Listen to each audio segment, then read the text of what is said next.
सुखदेव जी कहते, परीक्षित,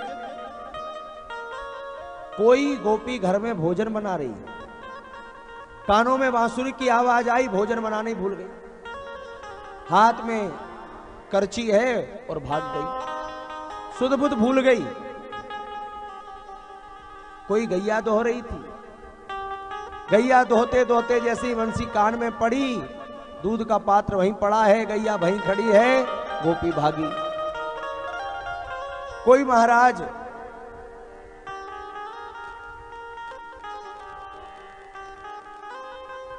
सब अपने अपने कर्मों में लगी हुई थी। एक गोपी अलंकार धारण कर रही थी,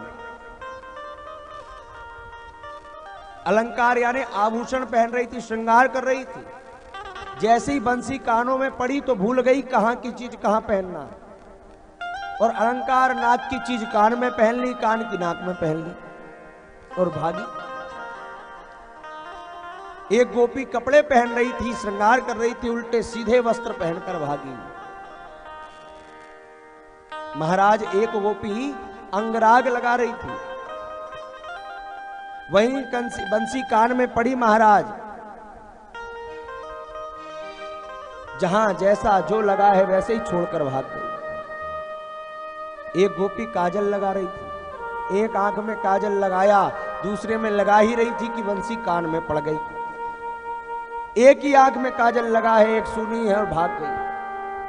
कोई रुकना नहीं चाहती महाराज।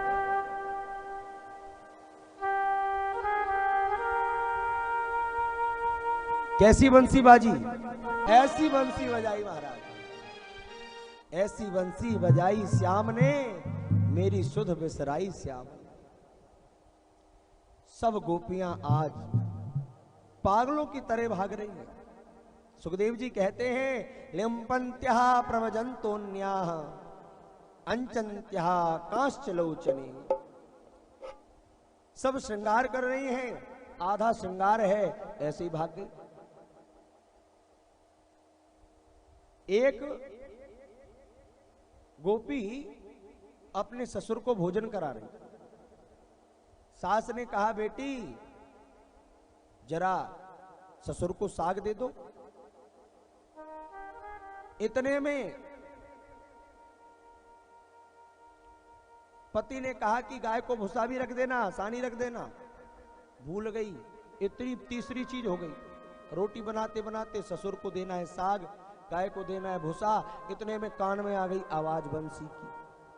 अब बंसी आ गई तो दो ही बात भूल गई। श्याम ने मुरली मधुर बजा, ऐसी मुरली बजाई महाराज कि खीर में नौन, दाल में शक्कर और माखन में मिर्चाई। एक खीर बना रही थी, कान में पड़ी बांसुरी तो भूल ही गई शक्कर डालना कि नमक। एक तरफ एक चूल्हे पे खीर थी, एक चूल्हे पे दाल थी, तो दाल में तो डाल दी शक्कर और खीर में डाल दिया नमक। ऐसी मुरली बजाई, ऐसी मुरली बजाई। और उसने क्या किया, ससुर ने कहा साग ले आ, गाय ने कहा भूसा दे दो गाय को, और यहां बंसी आ गई तो क्या किया, बोले गाय को साग ससुर को भूसा, ऐसी मती बोराई। जय हो, ऐसी मती हो गई। श्याम ने मुरली मधुर, इधर गाय दोहन को देवर बैठो। देवर गाय दो रहा है एक गोपी का। कहा भाभी मुझे पात्र दे दो तो मैं गाय दो लूं। इतने में बंसी सुनाई दे गई। क्या पात्र दिया, बोले गाय दोहन को देवर बैठो, तो छलनी है दे आई, और मांगे नहाने को पानी पति, तो तेल कुड़ो कर आए। श्याम ने मुरली मधुर बजाई। जब प्रेम होता है ना भगवान से, तो देह की सुधि नहीं रहती है, पागल हो जाते हैं लोग। भगवान की सेवा के लिए दो चीज चाहिए, थोड़ा बचपन, थोड़ा पागलपन। इसलिए देखना वृंदावन में बहुत सारे संत अपने आगे पागल लिखते हैं। अरे हम धन दौलत में तो पागल हो गए, पर कभी उसके लिए तो पागल बनो। वृंदावन में पागल बाबा का मंदिर है। रसिक पागल जी महाराज, भजन सम्राट, वो अपने आप को पागल लिखते हैं। बाबरा लिखते हैं। क्यों? क्योंकि हम ठाकुर की सेवा में पागल हैं। जब जो ज्यादा मंदिर जाए, खूब पूजन करे, लोग कहते पागल हो गए। तो भैया पागल होना अच्छा है, पर इसके प्रेम में पागल। कोई पागल है धन दौलत का, कोई पागल बेटे नारी का, कोई कुछ में पागल है, पर सच्चा पागल वही है भैया जो पागल बांके बिहारी। जय हो। तो पागल जो उसके प्रेम में हो गया,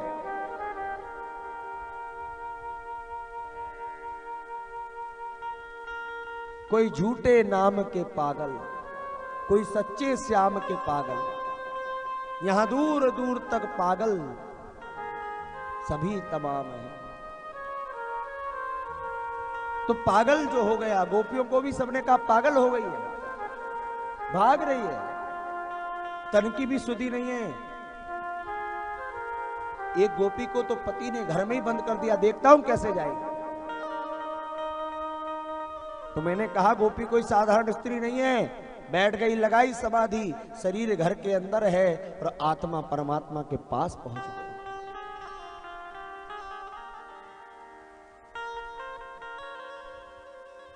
ऐसा आनंद है।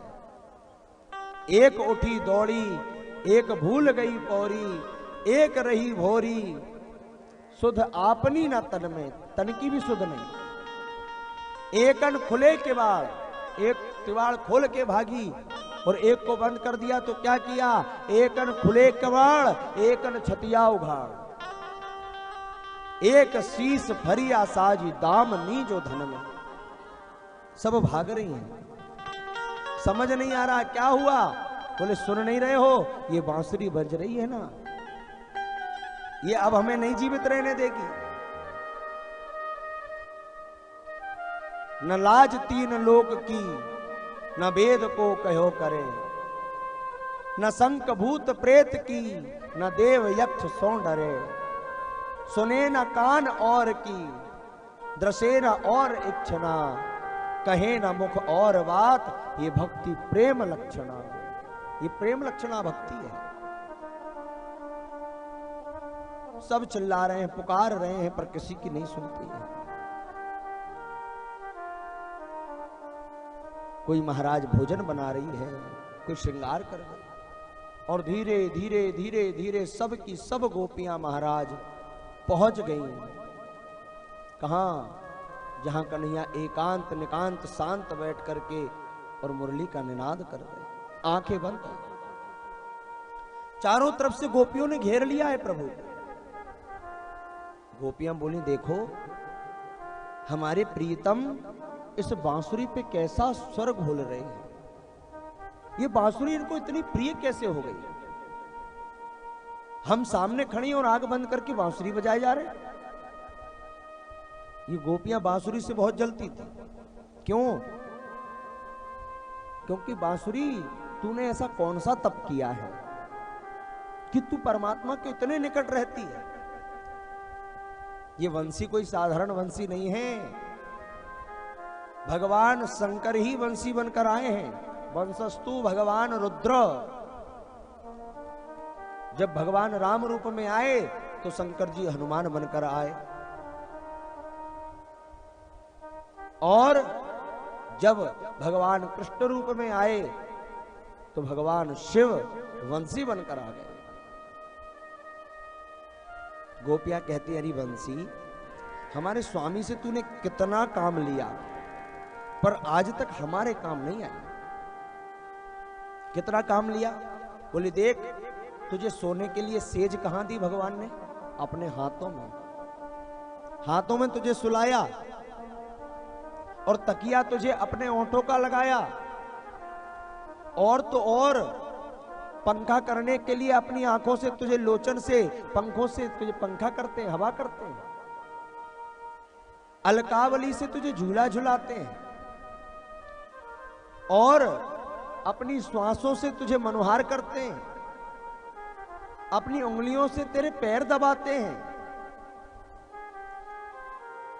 तूने बहुत सेवा ली है।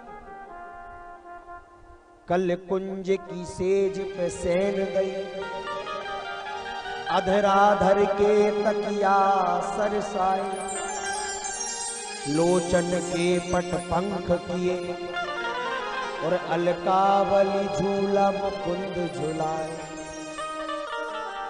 श्वासन में मनुहार करे, अंगुरी पग चापत लाड़ लड़ाए।